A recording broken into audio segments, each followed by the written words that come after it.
ये है उत्तर प्रदेश के ऊर्जा मंत्री अरविंद कुमार शर्मा। सुल्तानपुर में मंत्री जी से जब लोगों ने कहा कि उनके क्षेत्र में 24 घंटे में से मात्र 3 घंटे बिजली आती है, मंत्री जी जय श्री राम बोलकर चलते बने। पर जब हर तरफ से आलोचना शुरू हो गई तो मंत्री जी को स्वीकार करना ही पड़ा। आखिरकार उत्तर प्रदेश के ऊर्जा मंत्री अरविंद कुमार शर्मा यानी ए.के. शर्मा ने स्वीकार कर लिया कि ऊर्जा विभाग मनमानी करता है। एक बैठक के दौरान ये वीडियो सामने आया जिसमें ए.के. शर्मा ने अफसरों को जमकर सुनाया। ए.के. शर्मा ने कहा, जनता हमें गालियां दे रही हैं, आप आंखें मूंदे बैठे हैं। जब से यूपी में ए.के. शर्मा ने ऊर्जा मंत्री की कुर्सी संभाली तब से बिजली व्यवस्था से लोग त्राहिमाम कर रहे हैं, लेकिन ए.के. शर्मा अभी तक आंखों पर पट्टी बांधे हुए थे। उन्हें लगता था कि ये विरोधियों की साजिश है, लेकिन अब जब अपने मुंह से ही वो अफसरों को फटकार लगा रहे हैं तो जनता भी कह रही है कि मंत्री जी जाग चुके हैं। उत्तर प्रदेश में बिजली के क्या हाल है, उसे जानने के लिए ज्यादा दूर जाने की जरूरत नहीं। ऊर्जा मंत्री ए.के. शर्मा की विभागीय बैठक में वो अधिकारियों से क्या कह रहे हैं वो सुन लीजिए। इतना हमारा बाल क्यों ऊंचा जा रहा है भाई? हमारी हाजिरी में ट्रांसफार्मर जल रहे हैं, हमारे देखते देखते विधायक और जनप्रतिनिधि हमको गाली दे रहे हैं, सरकार को गाली दे रहे हैं, तो आप कहते हैं कि सब ठीक है। ऊर्जा मंत्री ए.के. शर्मा ने अधिकारियों को लगाई फटकार। समीक्षा बैठक में ऊर्जा मंत्री ने कहा, अफसर दे रहे झूठी रिपोर्ट। शक्ति भवन में हुई समीक्षा बैठक में मंत्री जी ने जताई गहरी नाराजगी। जनता की सुनते नहीं, अफसर फील्ड पर उतरते नहीं, एसी ऑफिस में बैठकर रिपोर्ट बनाने का कोई मतलब नहीं। ऊर्जा मंत्री की फटकार का वीडियो अब हो रहा वायरल। 3 साल बाद बिजली कटौती की सच्चाई अब सबके सामने। ऊर्जा मंत्री अरविंद कुमार शर्मा की अधिकारियों को 2 टूक। विभाग बनने की दुकान नहीं कि पैसा नहीं तो नहीं मिलेगा सामान। बैठक का जो क्लिप सामने आया है उसमें आगे ऊर्जा मंत्री क्या कह रहे हैं वो भी सुनिए। आप लोग जनता से एकदम जुड़े हुए नहीं हैं, फील्ड में क्या हो रहा है आपको एकदम जानकारी नहीं है। इसी ऑफिस में बैठ करके रिपोर्ट तैयार कर देना बहुत आसान होता है। ये रिपोर्ट सुनने का कोई मतलब नहीं है आप लोगों की।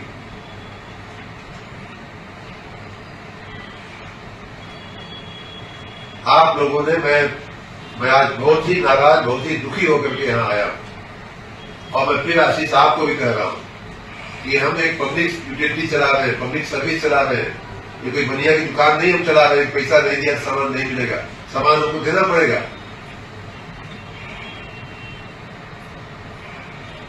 क्या व्यवस्था आप लोग चला रहे हो?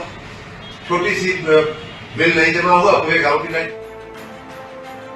मंत्री जी की फटकार के बाद बिजली व्यवस्था कितनी सुधरेगी उसका तो पता नहीं, पर ऊर्जा मंत्री ए.के. शर्मा जी के श्रीमुख से जो शब्द निकले हैं वो कहीं न कहीं उन लोगों के जख्मों पर मरहम जरूर है जो बिजली आपूर्ति न होने की मार झेल रहे हैं। मंत्री जी ने कहा कि विभाग बनिए की दुकान नहीं है कि पैसा नहीं दिया तो सामान नहीं मिलेगा। ये कैसी व्यवस्था चला रहा है विभाग कि छोटा सा बिल नहीं भरा तो गाँव में जाकर बिजली काट दी। इन हालातों के पीछे क्या कारण है उस पर गौर करें। उससे पहले कुछ प्रमुख बातों पर एक नजर। योगी सरकार के दूसरे कार्यकाल में ए.के. शर्मा ऊर्जा मंत्री बने। 2022 से अब तक किसान बिजली कटौती से जूझते रहे। 3 सालों तक ऊर्जा मंत्री की चुप्पी पर अब उठ रहे हैं सवाल। क्या अब बिजली कटौती को लेकर डैमेज कंट्रोल की कोशिश हो रही है? क्या बिजली की समस्या को लगातार नजरअंदाज किया गया? स्थिति जब काबू से बाहर तब अधिकारियों को लग रही फटकार। अधिकारी एसी में, पर क्या जनप्रतिनिधियों को भी हवा नहीं लगी? अधिकारियों को जिम्मेदार ठहराना काफी है, जवाबदेही कब तय होगी? वर्ष 2022, 23, 24 और ये 25 का वर्ष लगातार भीषण गर्मी और मानसून के महीने में कटौती से उत्तर प्रदेश के किसान और आम लोग त्राहिमाम कर रहे थे। मंत्री जी से कई बार शिकायतें भी की गई। स्थानीय जनप्रतिनिधियों ने जब मंत्री जी को सुल्तानपुर में शिकायत की तो जय श्री राम का नारा लगाते हुए आगे निकल गए थे, लेकिन मंत्री जी जान गए कि ऊर्जा विभाग में बहुत बड़ा भ्रष्टाचार है, बहुत बड़ा एक ऐसा सिंडिकेट है जो काम नहीं करना चाहता है और जनता और किसानों को परेशान करता है। ऊर्जा मंत्री की ये सख्त टिप्पणी अब कितना असर करती है ये देखने वाली बात होगी। लेकिन जिस तरह से चाहे यूपीपीसीएल के चेयरमैन हो या विभाग के अन्य बड़े अधिकारी, उनको फटकार लगाई है मंत्री ए के शर्मा ने, उसके बाद अब ये सवाल खड़े हो रहे हैं कि क्या मंत्री जी इतने दिनों तक आंखों पर पट्टी बांधे हुए थे? क्या वो राजनीति में इतने सक्रिय नहीं थे कि उनको धरातल की जानकारी थी? अगर सक्रिय थे तो अभी तक चुप क्यों थे?